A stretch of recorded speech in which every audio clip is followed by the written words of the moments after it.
ఎవరెవరైతే రాజేష్ పోలీస్ కస్టడీకి lockup death కారకులో వాళ్ళు కానిస్టేబుల్ అయినా, ఎస్ఐ అయినా, సిఐ అయినా అందరి మీద కేసు నమోదు చేయాల్సిందే, అందరినీ సస్పెండ్ చేయాల్సిందే, అరెస్ట్ చేయాల్సిందే. ఇది మా డిమాండ్.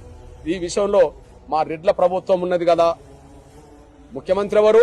రెడ్డి. హోంశాఖ చూస్తున్నది ఎవరు? రెడ్డి. డీజీపీ ఎవరు? రెడ్డి. పోస్ట్ మార్టం చేసింది ఎవరు? రెడ్డి. వీడియో తీసింది ఎవరు? రెడ్డి. ప్రధాన కారకుడు ఎవరు? ఎస్ఐ రెడ్డి. అక్కడ ఎమ్మెల్యే ఎవరు? రెడ్డి.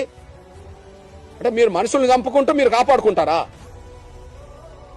మీరు మనుషుల్ని చంపి అధికారం ఉన్నదని చెప్పి, వ్యవస్థ అంతా మీ చేతులని చెప్పి మిమ్మల్ని మీరు కాపాడుకుంటారా? అంటే ఎల్లకాలం మేము బలి కావాల్సిందేనా?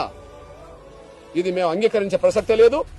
ఈ విషయం తెలంగాణలో కాంగ్రెస్ పార్టీ, కాంగ్రెస్ ప్రభుత్వం దీని మీద సరైన విధంగా స్పందించి అందరి మీద చర్య తీసుకోకపోతే రాజకీయ మూల్యం చెల్లించే రోజు ఈ విషయంలో వస్తుందనే విషయం కూడా నేను రేవంత్ రెడ్డి సర్కార్కు గుర్తు చేస్తున్నా, హెచ్చరిస్తున్నా.